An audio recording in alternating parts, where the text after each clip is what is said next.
DBS community, welcome back to another Dragon Ball Super video here with Kyle Chris. And today I'm bringing you guys a impromptu deck video about the Super Saiyan 4 Goku Guardian of History.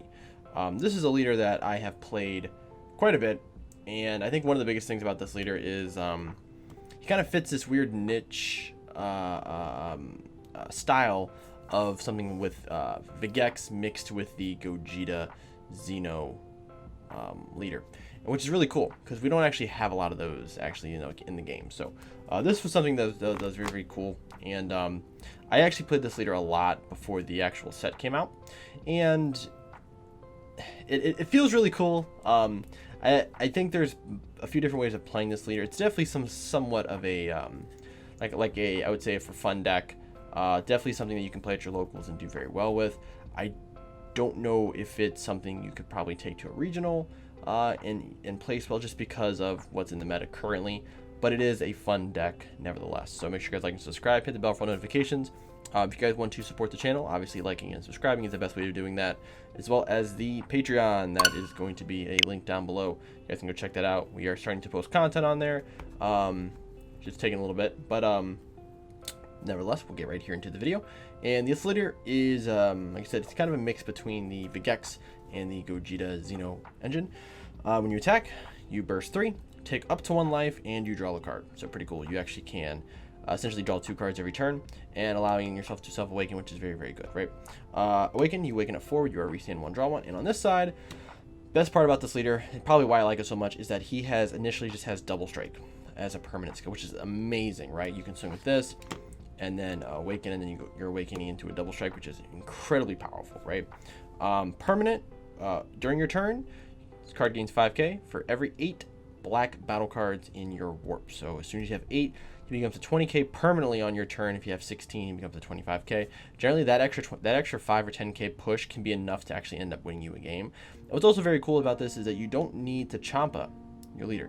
You can use that energy for combo power, doing other things, because your leader always is going to have that double strike effect.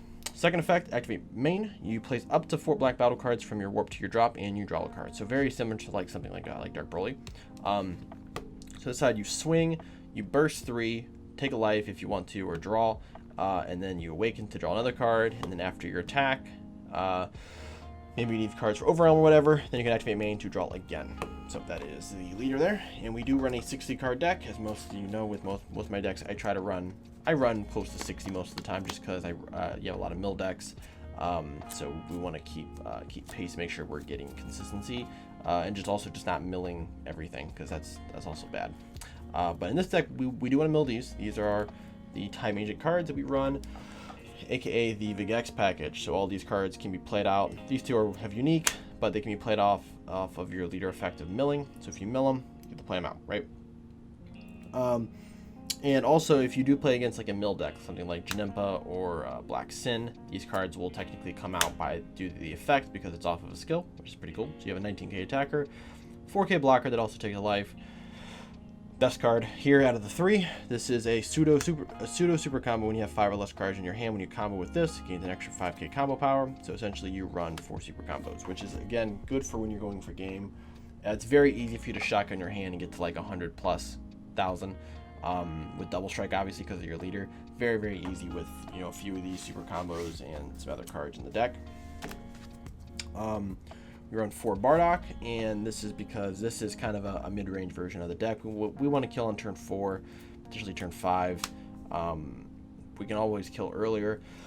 Technically, you don't actually need this card. There's another variation of the deck that runs the Demigra Unison that gains Wormhole, which is very, very cool as well. But I do like the Bardock, just because Bardock just allows me to draw, keeps my drawing up, and we can kind of go from there. Also not super needed, but in the matchups where your opponent's playing a little bit slower, a little more defensive, this is good. 4 of the Demon Con Poutines. I love this card. This was the slot that the 5-drop Demigra was in. However, because this is 1 cost, and it's overwhelm 3 instead of 5, we can play this out on turn 1 after we attack. If we don't hit any of our mill targets. So this is a 15k blocker. When it comes in, you play a token, a Demon Realm token, which we have our tokens right here, all of our my hero cards.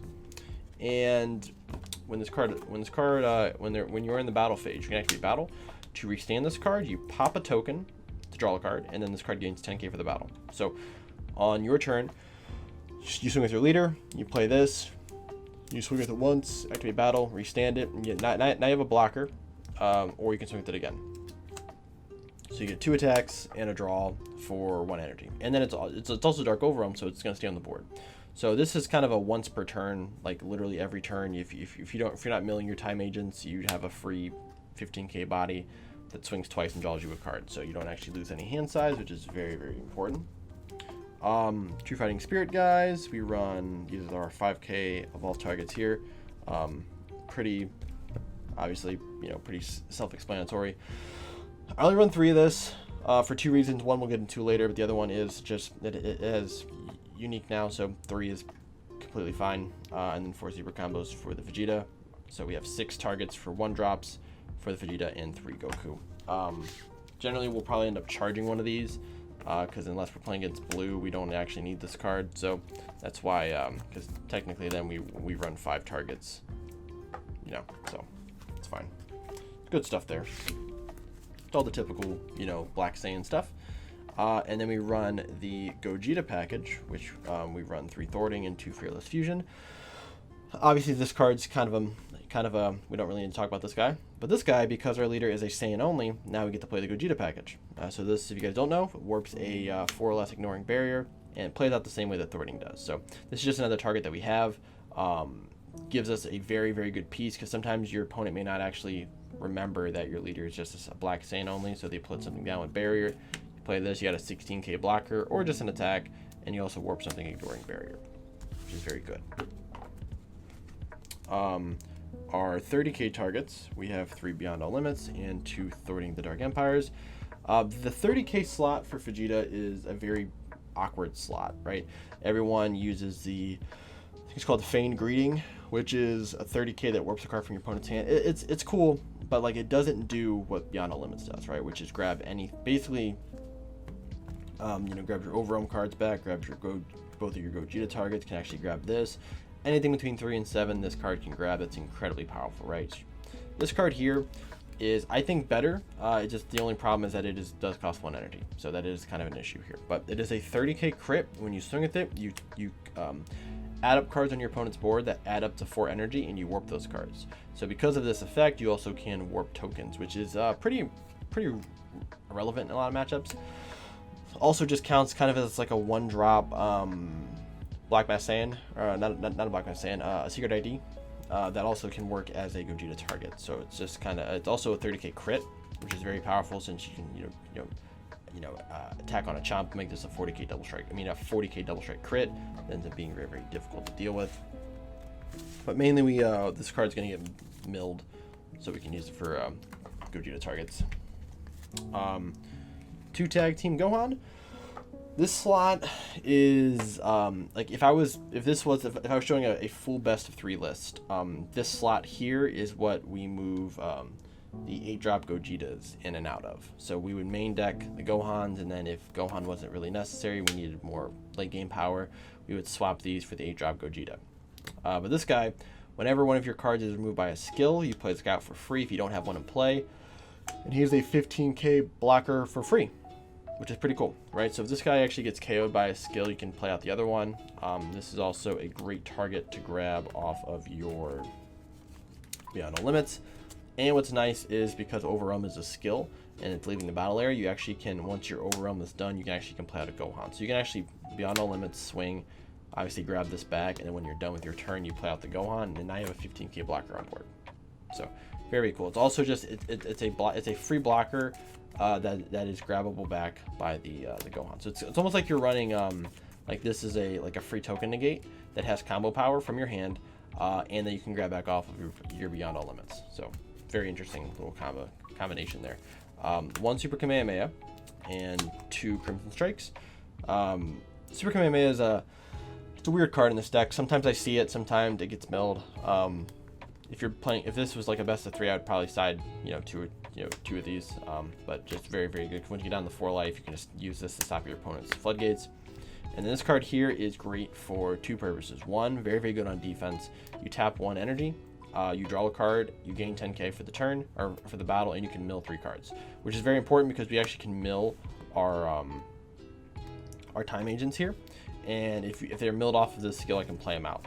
So you can play out a free blocker, or you can play out a free 5 to 10k combo with the Kai. So it gives you some interesting tech there, and also you can push with it as well as a 10k combo, which gives any card, any black card 10k, and then you warp one of your opponent's battle cards with the higher energy cost than their current energy, so it's kind of like a max power Kamehameha. So we can swing with our leader, and then our leader will be 25k base double strike, and we can just warp something on board. It's a very, very powerful card there. I actually love this card. One Kai. We only run one. We can grab it back off of Beyond All Limits, so it just depends on what the matchup is. We can always grab it back. We do run a lot of negates and stacks. We don't really need this guy. 2 of the token negates and 4 power bursts. As I said before, we do run a lot of negates. Support of the Dark Empire. If you guys don't know the combo, you can use the Poutine here. Since the Poutine actually has synergy with this, since it plays its own token, you can swing, tap, pop it, restand it, right? You can block with this. You can play a token here for a negate. When this card is in, when you use this card to block, you can then pop it off the Poutine to restand the Poutine. Draw a card. This card leaves the battle area, so the battle ends. You get a free block, then you restand this, and you get a free draw. So it's a very, very cool combination. And then Poutine, like I said, the Poutine's great. Power burst here. For one, I love this art. 2, works very well in this deck. We're gonna get down the, we're gonna have more than 5 cards in our drop area for the most part once we awaken, especially because we can put back 4. So we can overwhelm, put back 4, swing, combo a card, and now we have 5, so we have enough for our power burst here. So obviously the main target here is going to be the Kai. Being able to take a life or tap 1 to get back a super combo, essentially, incredibly powerful. So it's always good to run this card, especially since we are a mill deck and we're also running 60 cards. We need to make sure this is a very, very important card. Maxing out on consistency is very good for that. We also have Koitsukai. You can get it back off power burst, but we want this in the drop area. Also, if it gets warped, you can grab it back with your leader effect, put it in the drop, and then tap the 1 to basically lock your opponent out of playing any battle cards on your turn. Also, it allows you to fix your hand a little bit. You can use this, put back, if you see one of your time agents, or just something that you don't need in your hand, you can put it back into your deck and then draw that many cards too. So that's kind of actually what it's mainly used for, is on our kill turn, we'll pop one of these to try to fix our hand to get super combos, and then we also lock our opponent out of playing battle cards, so it makes the game a little bit easier for us. We have our game ending combos here. Obviously thwarting is a huge part of our deck, but then these 2 cards here with the combination of this Kai allow us to push for some heavy damage on turn 3. So both these are dual attackers. Overwhelm 6, obviously we know what this card does, 25k dual attack. And Trunks here, when you have 8 or more cards in your warp, you can play him for 2 energy from your warp. 20k dual attack. When he swings, you put up to 3 black battle cards back into your drop area from your warp to your drop area, and that's not once per turn, so every time it attacks. So play is for 2 energy. You can play this guy out, swing twice, and then you can bring this out and then swing twice off of the 6, right? So you get 4 attacks for 2 energy, essentially potentially a 35 or a 30k double strike, and then it's not including your leader as well, or whatever else you establish on board. Maybe like a Vegeta, maybe your Poutines from earlier turns, maybe a thwarting. It's a lot of pressure to deal with, and that's what this deck is really for, is just to put out as much pressure as possible. And then we have Kai. As much as I love Kai, Pan would definitely be the best secret for this deck, just because of everything that we're playing. We do have some big energy plays like this and thwarting. We want to be able to save that energy for one of those, or for a Kai or something like that. So this would definitely be Pan if we had Pan. I don't have Pan, so we do run Kai. It's fine though. I still love Kai, but definitely Pan would be better suited for this deck if you wanted to make it as solid as possible. So but that is the deck. Very fun deck. Hopefully we get some gameplay with it on the channel pretty soon. I may play in one of the pods matches that we're gonna have. We'll see. But until then, thank you guys for watching. As always, make sure you guys like and subscribe, and I will see you guys in the next video.